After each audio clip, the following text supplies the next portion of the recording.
Alrighty, Zai here with my final MLG update. If you don't want to be spoiled by my little notes and stuff, just look at the numbers at the bottom of the page and you'll be fine. So, losers bracket, Partying is playing DRG. I will go in order of the games this time so you don't hate me. DRG needed to 4-1 Partying because 3-1 Partying because of the extended series. Game 1, DRG got a good composition units out, standard Zerg stuff. He denied the third of Partying, but Partying was a smart Protoss, got tons of Blink Stalkers, and won the game anyway because Blink Stalkers are really good against everything. Yes, even Infestors. Fuck you, Infestors. I know Infestors can stop Blink Stalkers, blah blah blah. That's why Blink Stalkers are just trying to avoid them. Anyway, Game 2, DRG got 4 bases going on Shakuras. Partying took his expansion and then didn't do anything. He just kind of sat there and let DRG take his 3rd and 4th, and then he did like this crappy little zealot harass and tried to drop zealots, and I don't know, once Zerg get roaches, you don't really want to use zealots to harass anymore. It was pretty awful. I think Partying was trying to mix it up and keep DRG off guard, but didn't really work out that well. Game 3, I expected Partying to go back to what worked for him, and he kind of did. He went 1-base Blink Stalker on Entomb Valley. That DRG had a good defense, scouted it well, but it was just a terrible, terrible move. I know Entombed you have that lots of expo area to blink onto, but Speedlings and Spine Crawlers, I don't know. Silly 1-base all-in by Protoss, especially like the Blink Stalker move. Wasn't impressed. So the series was tied 3-3. Game 4, DRG 6-pooled, missed the scouting, and so it ended up being a pretty good macro game. DRG did defend an early push very well, but then he switched into Infestor, and he was like throwing Infestors out in random spots. Like, he used 2 to kill a hallucination that was almost gone anyway. He threw a bunch that weren't actually at the expo and had to try and walk them in. It was total fail. Partying defended the attack and should have moved out and won, but he just like decided to fucking hang out. So DRG ended up getting the 200 army with lots of Spines and Broodlords and was able to win the game. I don't know, I really feel like Partying dropped the ball there. He showed in Game 1 that his timing with just lots of Blink Stalkers could beat DRG. DRG's a greedy 3-base build, and then he didn't try it again. And then final game, I don't know, he just sat there. So if you're playing Zerg, guys, again, don't get Zealots once the enemy has roaches. They're not good unless you can warp in like 1 or 2 in the back of a mineral line. And Blink Stalkers, Sentries, both really good units.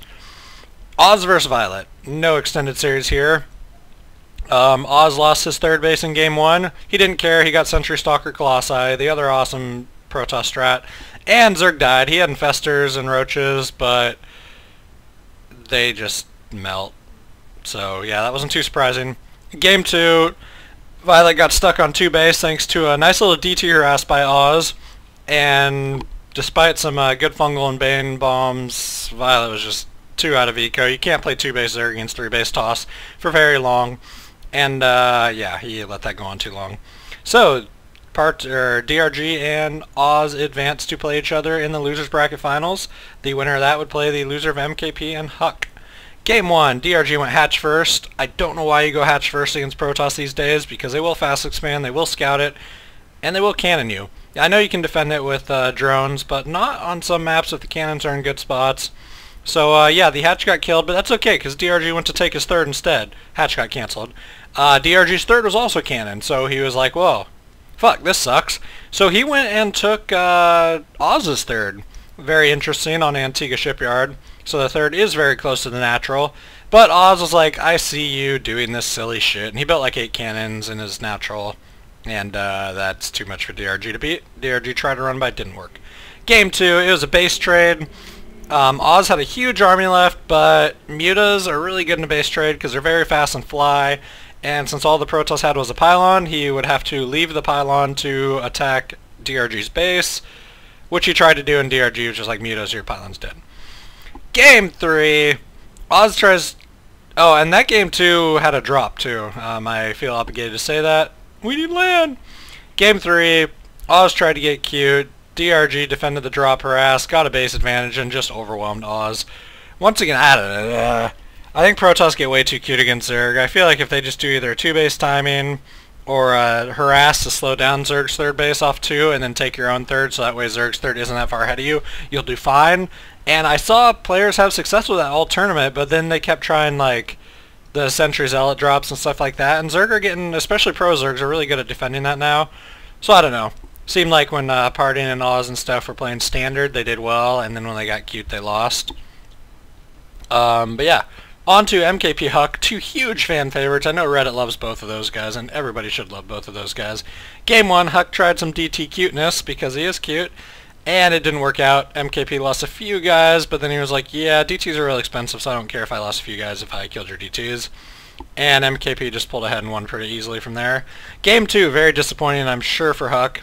For all of us watching who wanted a Game 3, but definitely for Huck, since he's actually the one who lost, and it doesn't really affect our lives at all, unless you bet on the game, in which case that's pretty cool betting on StarCraft 2. Anyway, Huck did a really nice early timing with some Zealots and Stalkers, and I think a couple Sentries.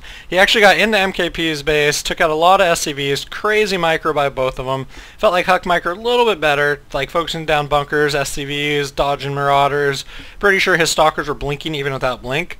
That's how good his micro was in that fight. And he was up 27 to 17 workers. But after that, he tried a couple more cute attacks in the expo, got baited a couple times, and once the enemy has a good number of Marauders, you don't want to fuck around, because if you're wrong, you will lose units, and that's what Huck did. So MKP got back in it with the mules and just a couple good engagements, and ended up winning the game. Yeah, disappointing game for Huck, because he had a huge edge, and I think Tasteless even said something like, this game's already over, or something like that. Yeah, he was wrong. Huck versus MKP. What? Oh, okay, this should say Huck versus DRG. We're going to change that. I was really confused there for a second. Game 1, Huck tried to go 3-base. He went 2-base into 6-gate into 3-base. You don't do that against DRG. You don't let DRG just get 80 drones. I don't understand how... I mean, I know Protoss isn't as easy as I'm making it sound, but you don't just let DRG have 80 drones and then try and get 3-base of your own when you're down by 25 workers. That's not good. DRG was at 200 when Huck was at like 110 or 20 or something, and then DRG was just like rallying in units infinitely. If Toss are at like 150 or 60 when Zerg max out, they're fine, because they can defend that and then get 200 of their own. But yeah, you don't let the Zerg just take 80 drones without needing to train a single unit. Huck against Rhett had some very vicious 2-base timings that I hadn't seen before. Should have tried that. Game 2, Huck did a cannon rush against the pool first. The cannons weren't blocked. One of them actually failed to get canceled. I feel like Huck at this point, having just lost 3 games in a row, just like hated life, was on tilt. I don't know. It was really disappointing. Then he tried Mass Zealot Stalker. And again, you don't beat roaches with Zealot Stalker. You either need some sentries, because Force Field's really good, or something. It wasn't very good. The finals. We had an extended series, a possible extended series, MKP versus DRG. DRG would have to win a 2 out of 3, and that would force it into a best out of 7. So yeah, I was at Barcroft for that one. Really cool event in Portland, or Beaverton on Milliken. A place called the Bistro 153 or something. I forget. But yeah, cool guys, good menu, great prices. Had 4 beers, mozzarella sticks, and nachos for like $19.50 or something, and they were halves, not piss beers. So yeah, just cool place. Anyone from the Beaverton, Portland area, yeah, that's a good place to go to Barcraft's at. Anyway, so I don't have notes for those games, and I kind of probably got the games mixed up. But game 1, DRG won by being DRG, outmacroing MKP. Game 2, I believe that was an MKP. Did a Turax that DRG scouted, and then DRG didn't do anything about it. He sent out a bunch of drones, and they just like walked around the map not doing anything, and then MKP got his Turax off and was like, hey, you've had a lot of drones not mining or doing anything, I'll kill you now. So he killed him.